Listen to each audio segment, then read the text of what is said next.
Is $100,000 in total savings enough to retire at 62?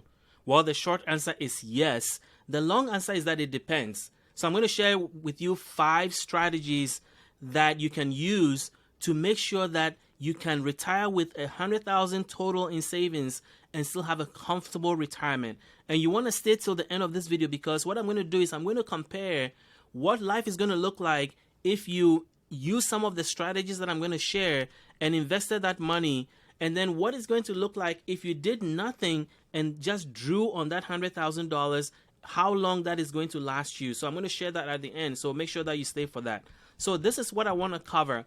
I want to walk you through these 5 strategies of what you need to consider if this is your story, if $100,000 is all you have saved up. And then what the reality is for seniors when it comes to retirement today and how you compare to that. And then number 3, what the experts say you need to retire. And as I mentioned at the end, I'm going to do a comparison between if you did nothing and just spent the money, or if you invested it, how those incomes look like and what you can expect each month. So let's jump right into it. The first thing I want to do is set expectation. Obviously, I want to provide you strategies to maximize that $100,000 and make adjustment that will ensure that you have a happy retirement. I also want to empower you with information so that if you meet with a financial advisor or an expert to help you plan this out, you are not going there with limited information. At least you come armed with information and the right questions you'll be able to ask, so that if you have an expert helping you, you can arrive at a solution that meets your need and ensures that you will have a comfortable and happy retirement. So we have to make an assumption to get started. First, we are assuming that you're going to get Social Security benefits. The average Social Security benefit is $1,750. If you annualize that, it's going to be $21,000 a year. So that is the assumption we're going in with. Obviously, $21,000 is not a lot of money. That's why the $100,000 is going to come in and what you do with it to make it last. Now, if you live in Manhattan with this kind of money, it's a different story versus if you live in other parts of the country where, cost of living is cheaper, housing is cheaper. So all that is going to come into play. But first, I want to walk you through the 5 strategies that you can use to make this work for you. Number 1 is investment. I'm going to share with you 3 scenarios, and Smart Asset did an analysis, which I'm going to share comparing investing the money in stocks, annuities, and treasury bonds. And with each, I'm going to provide you what your monthly income is going to look like. So let's start with stock investment. Now, stock investment is not guaranteed. 1 year the stock market is up, 1 year it is down. 1 year doesn't do anything. So what you're seeing here is the expected return over time. So if you put $100,000 in the S&P 500 index fund, which all that means is that all the companies that are in the S&P 500 fund, index, they track their earnings. So if you put your money in an S&P 500 index fund, it's just going to track the earnings of those companies, and the average earnings that they all make, the average return that they all make, that their stock makes, you're going to get that return. So over time, what they've looked at that over time, it's come up to about 10% on average.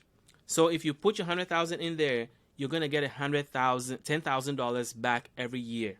That's your return. So if you add that to your Social Security, it's going to be $31,000. Let's look at the math here. So if you put the money, that $100,000 in the S&P 500 index fund, the expected return is 10%.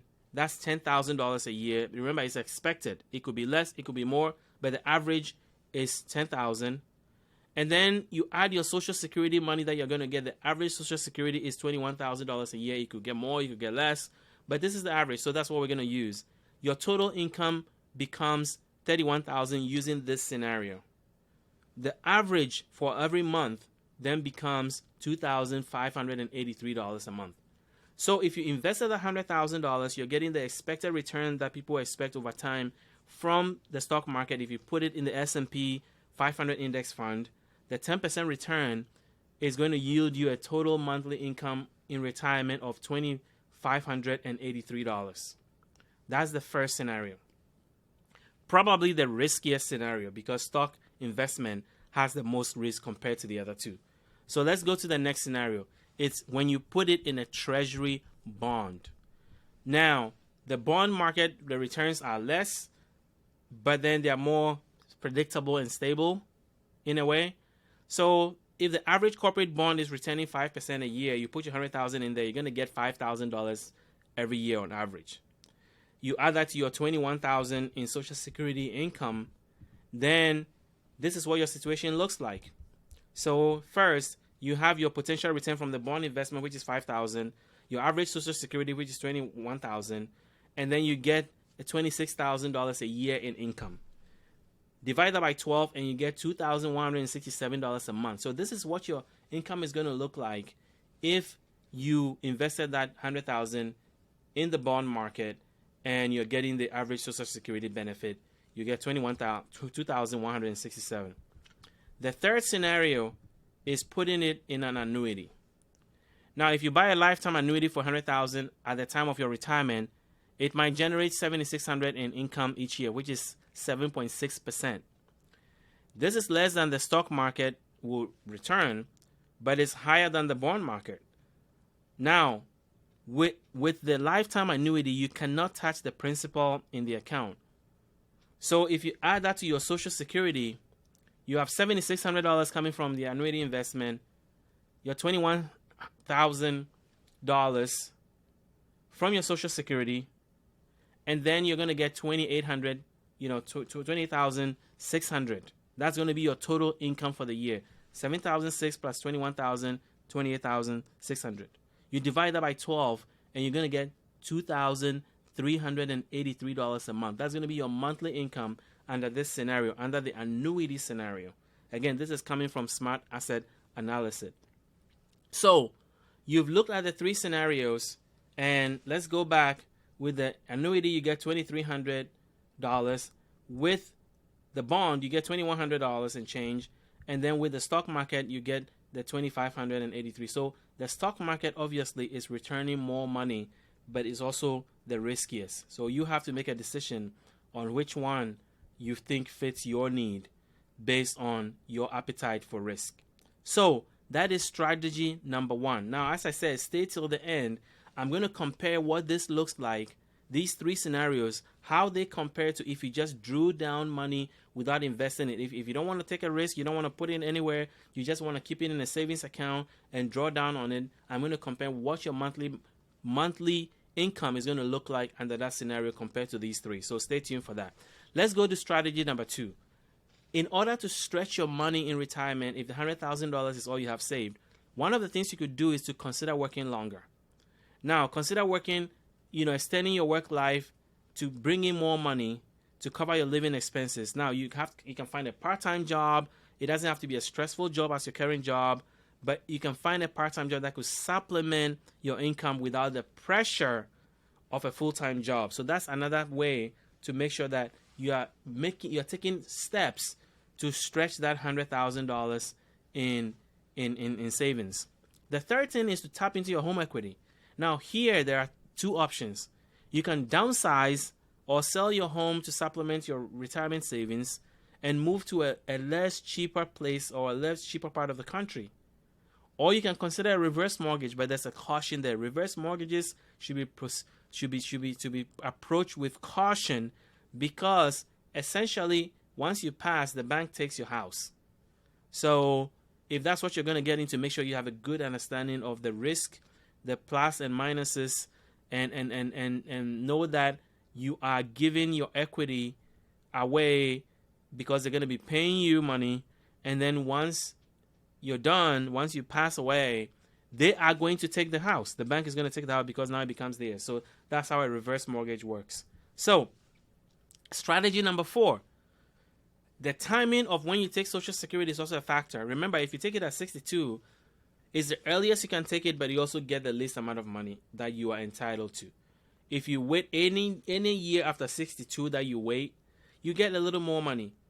Your full retirement age is when you get the most money in terms of what you're fully entitled to.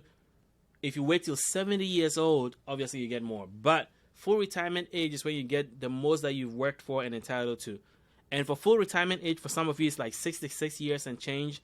For some of you, it's going to be 67, depending on where you were born. So when you take Social Security, it's a factor. Sometimes you also have to consider your spouse and how that factors into everything. And then number 5, and I can't stress this enough, track your spending. If you're one of those people who were spending freely, if $100,000 is what you have and you have Social Security coming in, now you have to really track where your money goes. And a lot of things that we spend money on, we don't really realize how much they add up. Subscription services, $9 here, $11 here, $12 here. The next thing you know, you have $70, $80 a month in subscriptions.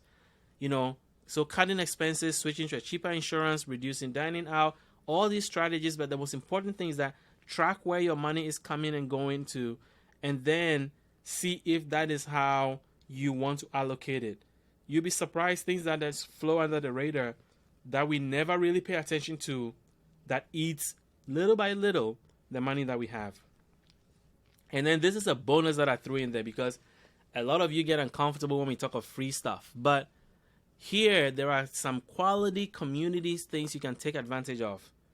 So community resources like meal services, transportation, like neighborhood rides where they can come, you sign up for the service, you pay a little bit of money, and they can take you anywhere if you schedule it, medical aid. All these things are there, and they are not, services that are like low grade. These are some quality services. I've seen the neighborhood ride services, and there's some top of the line service that people provide where volunteers come and get you to take you to where you're trying to go for a small fee. And Neighbor Rides runs the whole thing and is very professional. There are meal services, and then also entertainment. There are many museums and cultural institutions that offer free admission to seniors that you can take advantage of. So these are resources that are available to you. If they are free and they're available to you and you are at the age where you qualify, it is something you should consider taking advantage of. So that is the 5 strategies, but the most important thing is that this is not professional advice. So if you're going to make changes, talk to a professional, talk to a financial advisor. But now you have information, you are equipped with information that is going to help you go to that meeting, with the questions you want to ask, with things that you want to consider, and more importantly, how you want them to structure your retirement so that this money can last you a long time, depending on your risk appetite and how long you want this money to last. So that is the first thing I want to talk about. Let me know in the comment section what you think. Do you think the $100,000 is going to work in retirement? Do you think you need more? Let's talk about that in the comment section. But let's jump to the reality of what seniors face, because this is very important, because a lot of seniors haven't saved a lot for money, haven't saved a lot of money for retirement. And there's a whole question in society about why is that happening? Well, I have the answer for you, and it will shock you. So if you've saved $100,000 and that's all you have for retirement, you are not alone. Why is that? Because it's become harder to save for retirement. Why? Because before, when Social Security was created, there was a 3-legged stool that people depended on for retirement. You had pensions, you have Social Security, and then if you put money in a Roth IRA or a 401k or stuff like that, you then had those 3 options. So when you retired, you had at least 3 sources of income. Even if you didn't do IRA or Roth or 401k, at least you had pension and then you had a Social Security. Well, that has changed. And let me talk about why that has changed.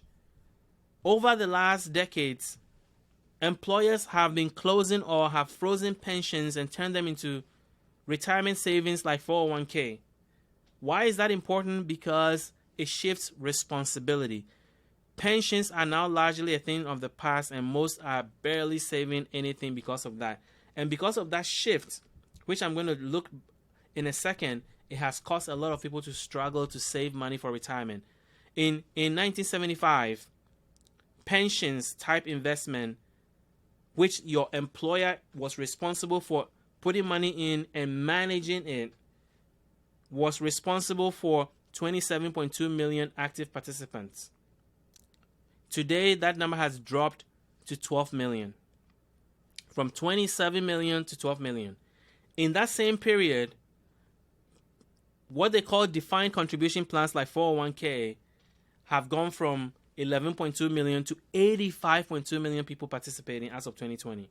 So you can see the shift. pensions have gone down in participation. 401k defined contributions have gone way up. And as a result, that one of the three-legged stool, one of the stools, is gone for a lot of people. And the difference there is that pensions, your company had to take responsibility. They put the money in and they manage it. 401k, you have to put the money in and you manage it. You decide where it goes, what investment you want to put it in. All that is on you. And here's the kicker. A lot of private companies don't have it. So why do a lot of seniors struggle to save money for retirement? Well, it's because a lot of private sector employers don't provide it. So when they ask baby boomers, like, how much do you think you need for retirement? A lot of them said 1.1 million. But then the average person has saved $120,000. So you can see the gap.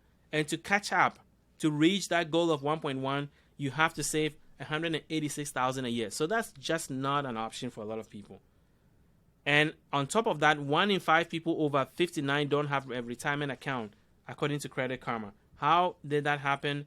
Well, it's because nearly 57 million Americans have no option to save for retirement at work because their companies don't provide it. Small businesses, especially with less than 10 employees, are not required to provide 401ks. So here's a data that is really staggering. A huge swath of American public lack access to employer-sponsored retirement plans.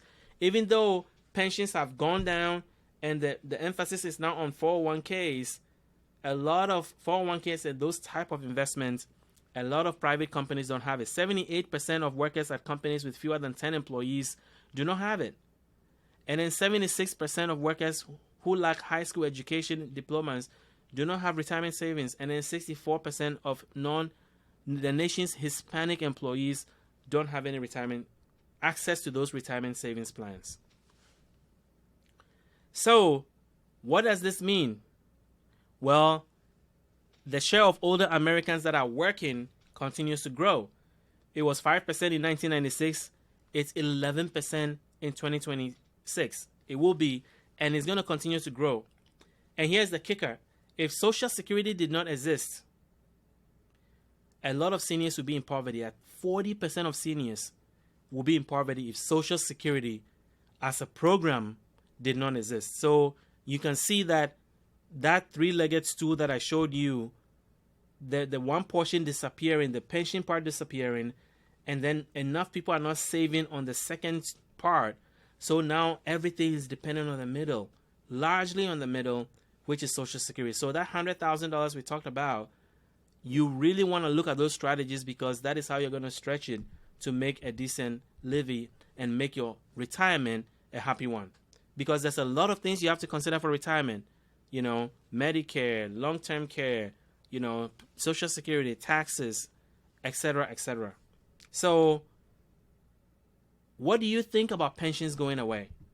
Do you think that was a good thing? The emphasis on taking the responsibility from companies to do it, to take the money, put it in, manage it for you, versus you having the responsibility to do something like an IRA or 401k where you put the money in and manage it yourself. Was that a good shift to have happened? I want to hear from you in the comments. And then let's talk about what the experts say you need. Well, the experts say you need to save 80% of your pre-employment income. So if you're making $100,000 a year, you need $80,000 a year to do that. What does that mean? Why is it not 100%? Because during retirement, there are certain things that you don't need to buy anymore. Obviously, you don't have to save for retirement. You might stop commuting as much. You may have paid off your house, so you don't have to pay a mortgage. And you may not need life insurance because you may not have dependents at the time. So you need 80% of your income. That's what the experts are saying. So what does that specifically mean? Well, the challenge is to stretch your $100,000 over 20 to 30 years if you are looking at the normal life expectancy, because retirement is now longer. Gone are the days when people retire at 65 and then 70, they're gone. Now people are retiring and it's realistic to expect to live another 20, 30 years before you die. So that 100,000 challenge means that you have to take all these things into consideration when you're making decisions about what is going to work for you. And on top of that, inflation is an issue. Healthcare. Fidelity says you need $295,000 for a retired couple for expenses not covered by Medicare during your entire retirement. And then uncertainties around Social Security. Is it going to be around the way it is today? The trust fund is supposed to have run out of money by 2035, at which point only 70% of money is going to be able to be paid out. So is that something that is going to affect Social Security in the future? We don't know. And then there are things that may happen, such as health issues or unemployment. You may be working into your retirement, get a part-time job, and it didn't work out, or you were laid off. All these things factor in. So when you're going to a financial planner to talk about what this means, your $100,000, how you're going to stretch it, all these things are things that you need to consider as part of your planning. But this is the big deal. Retirement is not what it used to be. So having a part-time job, part-time work is actually very realistic, because you're going to live hopefully longer, because that's what the data shows. And then you also have to be flexible to make sure that you can adapt to changes that happen. Recently we've experienced a lot of inflation. What if you had retired and then that happened? It means that your money is going to be stretched even further. So those are some of the things that you have to prepare for. So that is what the experts are saying. You need 80% of your pre-retirement income to have a comfortable retirement. But as I have shown, the average person has $120,000 in savings. So a lot of people are nowhere near that.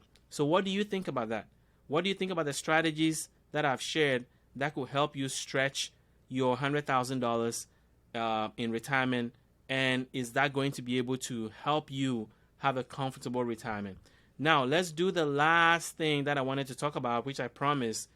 If you did not invest the money at all, if you did not invest the $100,000, what does that look like? Well, remember, we talked about 3 different ways of investing. We talked about stocks. It's going to get you an average of $2,583 a month. We talked about putting it in bonds. That's going to give you $2,167 a month based on those assumptions. And then we talked about putting an annuity, which is going to give you $2,383 a month. Well, if you did nothing, here's what an analysis by Unbiased website shows. If you did nothing and you just wanted to draw it down, if you take $20,000 a year, it's going to last you 5 years. If you take $18,000, it's going to last you 5.5 years. If you take $15,000, it's going to last you 6.6 years. If you take $12,000, it's going to last you 8.3 years. If you take $10,000, it's going to last you 10 years. Now, the monthly income you're going to get if you're taking $20,000, obviously, is $1,666. If you're taking $18,000, it's going to give you $1,500 a month. If you're taking $15,000, it's $1,250. If you're taking $12,000, you get $1,000 a month. And if you take $10,000, you're getting $883. So what does that look like compared to the investment scenario? Well, here is the data. Again, we are assuming that you're getting the average Social Security. So if you were taking the money and you're going to stretch it over 5 years, it means that you are taking $20,000 a year. You're getting $1,666 a month. You add it to your average Social Security. Your monthly income is going to be $3,416. That is the most if you're picking that option. If you just want to blow through it in 5 years and you're just going to take $20,000 a year, you add it to your Social Security, your monthly income is $3,416. If you're going to do 5.5 years, you're going to get $3,250. If you're going to do 6.6 years, you're going to do $3,000 a month with your Social Security. If you're doing 8.3 years, you're going to get $2,750. And if you're going to do 10 years, you're going to get $2,583. So if you look at the 10-year scenario, it's the same money as if you put it in the stock market.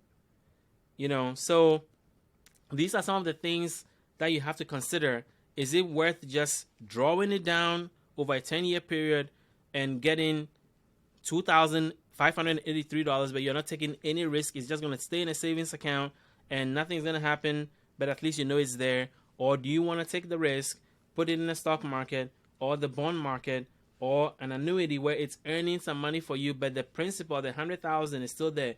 Maybe you may decide to invest it for a long time, and then at some point Stop investing it when you feel like you don't want to take any more risk, and then start drawing it down based on some of these numbers that I've provided here. So that is what I wanted to share with you today, to give you an idea of what your life is going to look like, if you have $100,000 in savings and that's all you have, and the kind of things you have to consider to think about to make this work. So let me know what you think, if this has been helpful to you. Again, this is not financial advice. This is not legal advice. This is not investment advice.